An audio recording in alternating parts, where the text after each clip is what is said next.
Over just one offseason, all three French orgs in Tier 1 decided that they would just buy their way to the top of the game, shoving millions of dollars to attract the biggest names over the offseason, to abandon their previous teams and make the leap to these less prestigious teams. With even the best roster in France, Carmine Corp, completely rebuilding even after they made a Masters and lifted a regional trophy. So why has France all of a sudden bought Valorant this year? Well, it was all because of one announcement during last season that really pushed these teams to go all in. Because in years prior, France as a region hasn't had all that great of a track record, especially with how popular FPS esports are in the country. TV Paris Major Champions! Team Vitality! Prior to the franchise league, France only had 2 players ever appear in an international event, with Kellogg on the top 4 finishing G2 team back in Masters Berlin 2021, and then Fnatic's Enzo, who played in all 3 major events in 2022. But outside of them, there was zero representation of this country, who has a rich history in the other major tech shooters. So when the EMEA Franchise League was announced, France finally got what they were waiting for, as a lot of the most popular and well-established orgs in the region are French. So that led 2 of the biggest orgs, Carmine Corp and Team Vitality, to be announced as partnered teams. So right then, there was a question on whether these teams would go for a French-speaking roster or not. Something a lot of teams in all the franchise leagues were grappling with, especially teams that were supposed to represent countries and regions that didn't really have that much talent in Valorant to begin with. Both these teams went a different route in 2023, with neither of them really working out. What? There's no time on the defuse, Lauren! You f***ing melons! My eyes! My eyes! For Carmine, they went with a French-speaking roster, bringing in the Belgian brothers, Scream and Navera, to fit around 3 French players, 2 of them being veterans in the French FPS scene. This did not work one bit, being the laughingstock of Europe in the process. Onto the A site and wait, can you take those off? I'm literally watching Navera put the headphones back in his head right now. What is going on? He's in spawn. He didn't buy. He forgot to buy with 3,500. He was too busy celebrating. He's in spawn, he bought. That's incredible. For Vitality, it went a bit better as they went for the best available European players for an English-speaking roster. Unluckily, the team they put together was never really that inspiring, as while they finished in the final spot in playoffs, they couldn't really do anything against the best teams in the league, ending the first franchise season for France with a national embarrassment and a middle-of-the-pack team. But during the EMEA Ascension, France was given a speck of pride as Gentlemates defied the odds and went on an insane tournament run to upset the favorites Apex to secure 2 years in the franchise league, bringing the total of French orgs in the league to 3, the most from one country. But for Gentlemates, their fairy tale run would stop in Tier 2, as last year they were unable to really compete against the other Tier 1 teams, leading them to finish in about the same spot as Carmine last year. But people were excited after Carmine turned what happened in 2023 around and came out red hot with a new roster, who got rid of most of their French players with only Shin remaining, which ended up working, leading to France winning their first trophy 4 years into the esport during the kickoff event. He's walked up, the smoke fades, and so too does all hope for Heretics.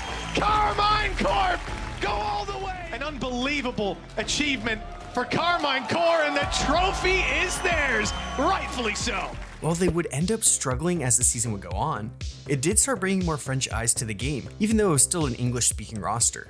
And there wasn't much to say about Team Vitality last year other than they were pretty much stayed around the same, seeming like the Super Org is just fine competing in the middle of the pack in Valorant, even after longtime teammates Safe and Trex dragged them to champs, only to fall out quickly, not making the same splashes they do in CS. But that was until one of the biggest announcements came out regarding this country that would boost its popularity in this passionate community. With Masters Toronto in June.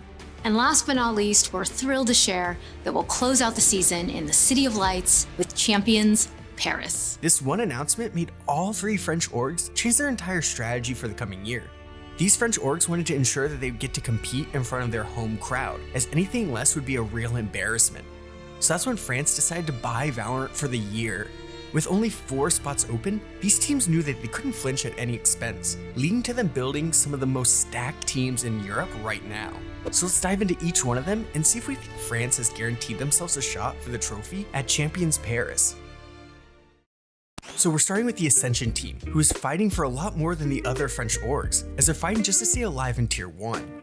But that didn't stop them from taking some big risks and securing a few well-known names. While they did shed their French roster with only their old flex player Natank finding a spot in Tier 1 with Lev, they filled the roster with some promising pieces and a Masters winner, with the biggest signing being Zipan from Na'Vi, who has already shown he isn't skipping a beat with this new roster, and the rest of the team around Zipan being unproven rookies, setting themselves up really in the same position as last year, which could be very dangerous for this team if these risks don't pay off. It might just cost them their position in the league, as they need to make top 8 to even be able to compete to stay in through the Ascension tournament, which they would have to win. That means that the possibility at the end of the season of Zipan having to try and drag his team back to Tier 1 could be really high. But there's a lot more hope for this team than last year, especially because these rookies in Robbie, BK, and Click look to possibly be really good players worthy of being in the league, which combined with an ever-excelling Zipan could cause them to become a dark horse in Europe this year. But Gentlemates aren't going to be the main hopes of this country going into Paris. That would be the two mega orgs that have literally been trying to buy their way into champs. After having a successful start of the season, they quickly fizzled out and looked to be at their ceiling, as it was clear that most of the team should part ways going into the season. So over the offseason, they kept their best prospect from the year prior in Martin and decided to build around his ability. At least gonna get one, timing it. You gotta go, he's sticking it. Boom! Martin! This led to a number of, at the time, bizarre pickups for this team, but now after watching them play, makes more sense. The first couple pickups weren't that bizarre, as they poached the best player from BBL in Elite. Okay, this one. Oh my god! Okay, yeah, the slow down. Oh! Whoa! Whoa! Disgusting. And picked up the Stone Cold controller Sugetsu from Na'Vi, already seeing a pretty formidable team forming. Then with up-and-coming talent Aves, whose praise has been sung by a number of European legends before his debut. Then to IGL, they pulled off the most unexpected transfer during the offseason, with Loud's longtime IGL Sada jumping overseas to become the leader of this French org. There were a lot of questions surrounding this team, and there were legitimate fears that this roster would crash and burn and make Carmine's investment in the most critical season so far a complete waste. But already in the few games we have seen them in, they have been a top-tier team in the region, with a whole lot of promise for the year to come. He's only gone and done it. Carmine Corp finished with a flourish at 13-6. Well, they will have a hard time making Masters Bangkok since there's only 2 spots, and the last French team we have to talk about seems to be ready to already stamp their spot. I do believe that we should see Carmine in an international this year, with it most likely being Paris, as there's just enough star power and promise from the less experienced players that there are only a few teams that can consistently match up with them in Europe. Combine that with one of the best coaching staffs in the game, and I think Carmine have secured themselves a spot in Paris, which will be insane given how popular this creator-owned org has become. Starting with Kamato, one of the biggest French-speaking creators, to a regional powerhouse in esports has been crazy, and I would be surprised if we didn't see them in front of their own fans at the end of the year.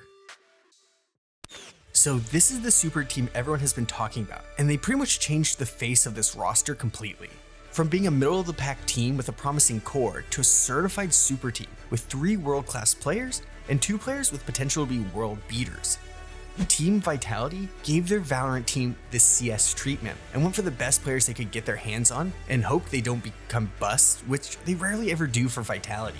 This doesn't seem much different, especially because they added 2 of the world's best at their position, with another of Loud's players being poached by Europe, with Les joining the team, which makes this roster just crazy when you realize they also have Durka as their duelist. Team Vitality though didn't just gut their team like Carmine, as they had a great core that just needed time and more help.